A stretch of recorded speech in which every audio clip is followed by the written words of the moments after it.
Tonight on The Pulse, Oskaloosa is honored by the Iowa Barnstormers and the Penn players are honored by the MCC. We'll explain. And are you ready for some basketball? We have that and more next on OSP.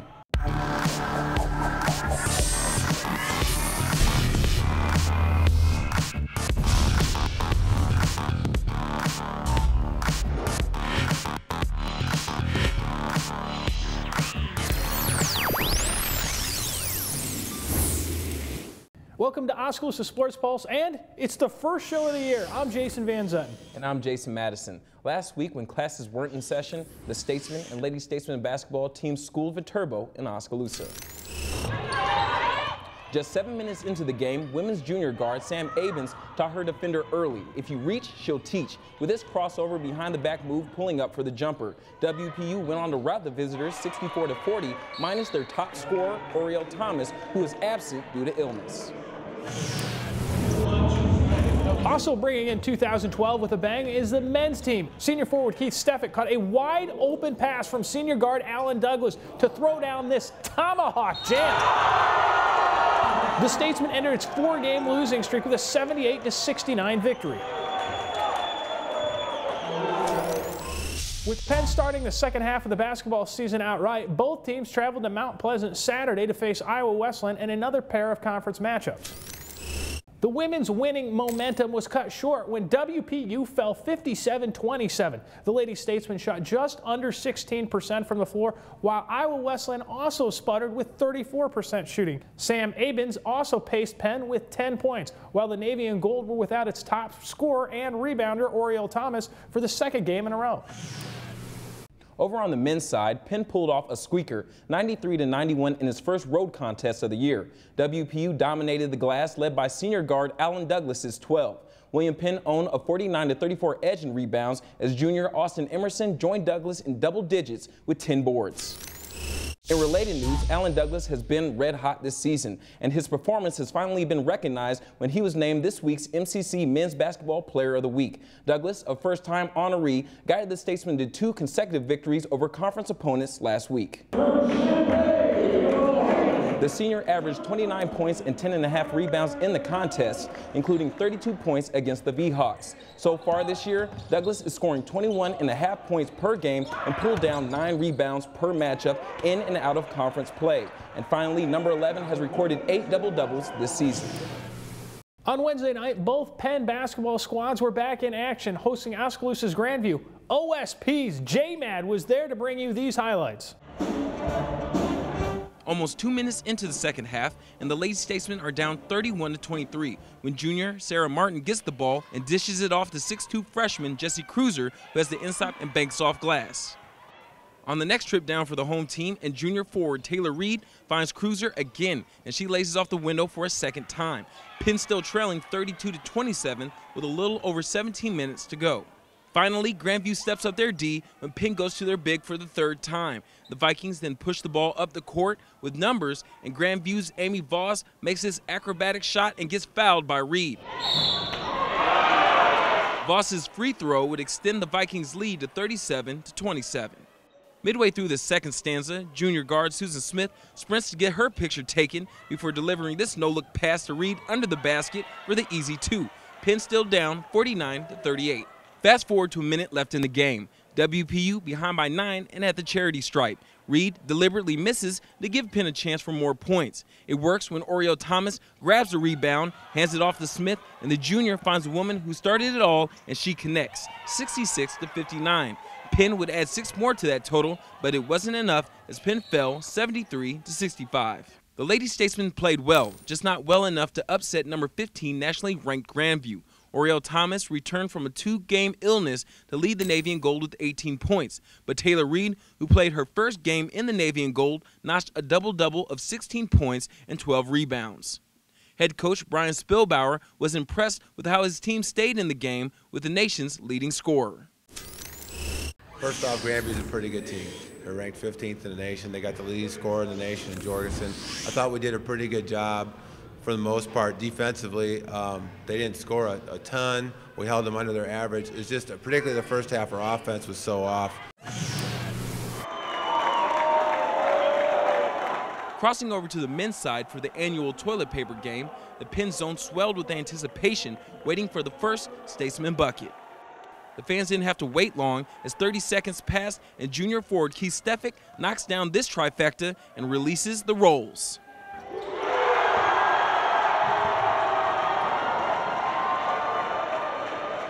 The clutter only took a couple minutes to clean up, and then it was back to the action. With a little less than 11 minutes to go in the first half, junior guard David Spielbauer plays a little give and go and hits the 12-footer to knock the game up at 17-all. Then after a Vikings bucket, junior guard Austin Emerson would show off his range, knocking down this three to give Penn a 1-point lead, 21-19. After another lead exchange, is Spielbauer driving the baseline when he is double-teamed and finds number 11 Alan Douglas cutting to the basket to get the hoop and the harm.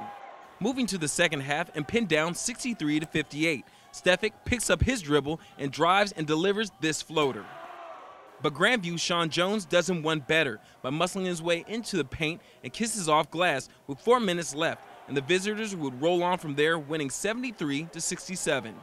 Penn battled through 13 lead changes, with the home team taking its largest lead at 50-46 with a little over 11 minutes remaining. But a 10-zip Vikings run erased that advantage, and the Navy and Gold never led again. Keith Stefik, in only his third game as a Statesman, was a force with 21 points and 11 rebounds for his first double-double. His stats were big as the Vikings completely shut down team-leading scorer Alan Douglas, limiting him to a career-low 2 points. WPU head men's basketball coach John Henry said that fatigue is what kept his top scorer in check.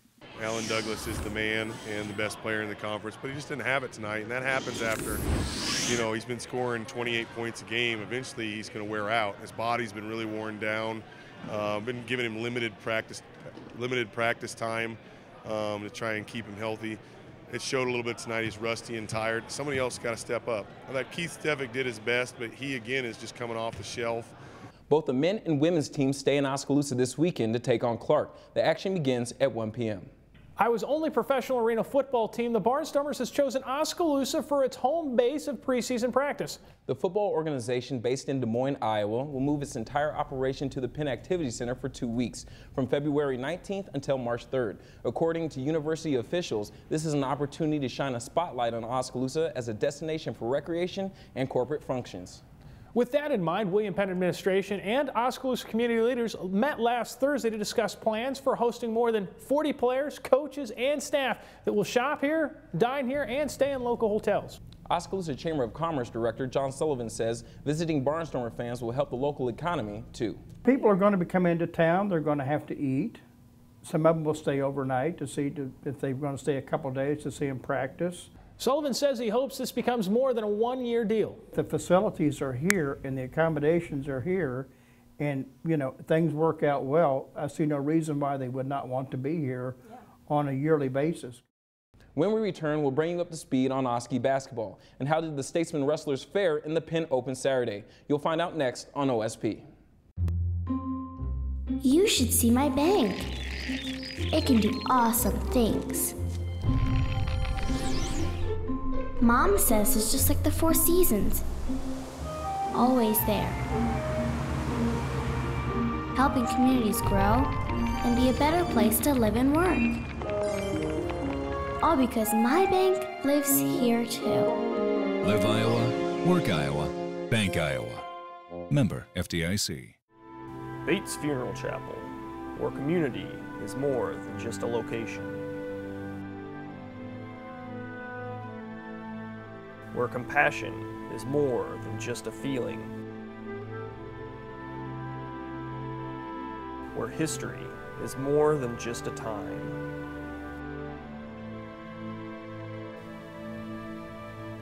Bates Funeral Chapel, where service is more than just a word. The doctor is in and no appointments are needed. Come to Dr. Salami's today and let the doc heal your hunger.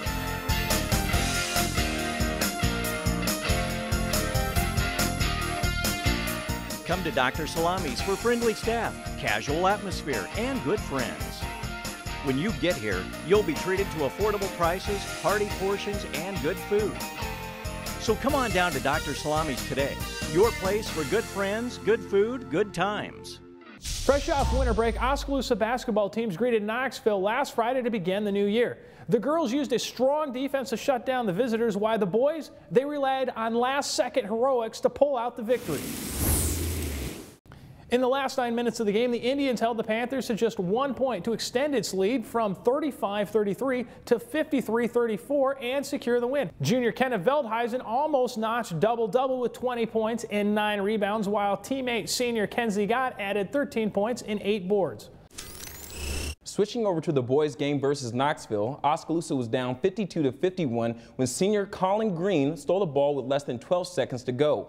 Following an OHS timeout, Oski's Clay Tucker dished the ball off to fellow junior Austin Redlick, who drives the lane, was fouled, and made the layup. OHS now up by a point, watched as Redlick drained the free throw and Oski escaped 54-52. This past Tuesday, the Indians were back on their home court, welcoming Pella Christian for another Little Hawkeye Conference battle. But this time around, it was Oski on the losing end. The boys lost 67-52, and the girls were defeated 52-43. Oski stays in town this Friday for one more game. This time, the squad will face off against Grinnell. Also in action last week were the Oski wrestlers taking on Albia. The maroon and white recorded 4 pins, 46-24 duel. Skylar DeYoung, Mason Wise, Keoki Gibson, and Dane Jones were the ones responsible for those impressive wins. Moving up to the college ranks, Penn hosted the 3rd annual William Penn Open. 5 statesmen placed in the top 6, highlighted by bronze finishes from Kerry Cloud and Kyle Soderbaum. Cloud made his collegiate debut in impressive fashion with a 3-1 record. Unfortunately, his bracket was one person too small for second place to qualify him for nationals. Soderblom also lost his opening match, but then reeled off 4 straight victories, including 3 falls and a major decision to place 3rd. Freshman Charlton Benjamin also posted 4 wins Saturday. Contrary to his teammates Cloud's finish, Benjamin placed 6th to qualify him for nationals. He becomes the 11th statesman to qualify this year. The statesmen travel to Pella this Saturday to the Central Open. Action begins at 9 a.m. We'll be right back. If you buy the renegade idea that investing should be discussed face-to-face, not just inbox to inbox. If you believe that your relationship with your investments shouldn't be long distance, join the nearly 7 million investors who think like you do. FaceTime and ThinkTime make a difference. Join us. At Edward Jones, it's how we make sense of investing. Visit one of your friendly Oskaloosa reps today.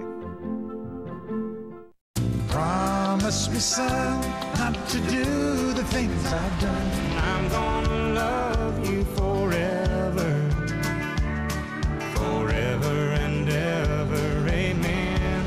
I'm begging of you, please don't take my man. I turned 21 in prison, doing life without parole. The biggest stars, the classic hits, KIIC. They're back at it again. Those talented elves have adorned Mahaskadrug and Oskaloosa with 150 beautifully decorated Christmas trees, tens of thousands of ornaments, decorations, crafts, and gifts for anyone on your Christmas shopping list. It's a fun store to shop, loaded with Christmas decor that'll make you smile, make you laugh, make you want to share. Mahaskadrug is open weeknights till 9, so come into town and see what everyone is glowing about. Mahaskadrug and Oskaloosa, it's big, really big. Welcome back. Before going on winter break, William Penn's Gabriel Green qualified for nationals with some impressive times at the Iowa State Holiday Preview. His times earned him the MCC Men's Track Athlete of the Week honor back on December 10th. Green qualified for the NAIA Big Show in the 60-meter and 400-meter dash events. The junior ran 6.93 seconds in the 60 and finished the 400 event in 49 and 61 seconds. The junior leads the MCC in both events and will be seeking his 3rd consecutive lead crown in the 200 and 400 meters this February in Sterling, Illinois. Green and the rest of the Penn Tracksters will be back on their mark this Saturday at the Dubuque Soul Butler Classic. The softball season hasn't begun yet, but the Lady Statesmen, well, they're ready to get their swing on. The Lady Statesmen are inviting girls in the community to come out for WPU's hitting clinic Sunday, January 15th from 1 to 3 p.m. The clinic will be held at the Penn Activity Center at a cost of $40. For more information or to register, please contact head coach Mike Krishner at 641-673 1707 or assistant coach Steph Christianer at 641-673-1705. With college football wrapping up this week, senior defensive lineman Damon Harrison and junior offensive center Mason Woods were named NAIA All-Americans by Beyond Sports College Network. Both men collected third-team recognition from the BSN, which promotes small college athletics. The awards are the first of their careers. Harrison and Woods were named to the Mid-State Football Association Midwest League's first team after leading the Statesmen to a 9-2 record and a 15th national ranking. Harrison guided his team with 60 tackles, including a team-best 8.5 for losses. He also had 3 sacks and 2 forced fumbles. Woods, on the other hand, headlined an offensive line that produced the NAIA's most potent rushing offense with 3,634 yards, including 42 touchdowns on the ground. The semi-pro football team, the Bridge City Knights, originally called Ottumwa home, but that has all changed as the team moves to Pella this summer. The Knights enter the 4th season at the Midwest Football Alliance and are looking for a fresh start after a disappointing 3-7 record from a year ago. Owner Tom Lathrop decided to go on and do some, reshuffling, and then he decided to hire William Penn defensive line coach Stephen Miller as the Knights' new head football coach. Tryouts begin later this month on the 29th. If you're interested in becoming a member of the team, go to Bridge City Knights homepage at www.bridgecityknights.com and fill out the registration form or contact head coach Stephen Miller at 641-673-2162. Otherwise, send him an email at millersd@wmpenn.edu. And before we end the show, we wanted to leave you with the standings from this year's OSP Pick'em contest. J-Matt, our man, was able to pass Tango Marine and myself by yet again a field goal. 3 points to be crowned this year's champ. Contestants Bangden, JG Please, and Pat round out our top 5. That's it for this week's show. Be sure to catch replays of OSP Fridays at 10 p.m., Saturdays at 7 a.m., 10 a.m., and 10 p.m., as well as at 8 a.m., 11 a.m., and 10 p.m. here on MCG Channel 7. Or watch us online at www.critv.org.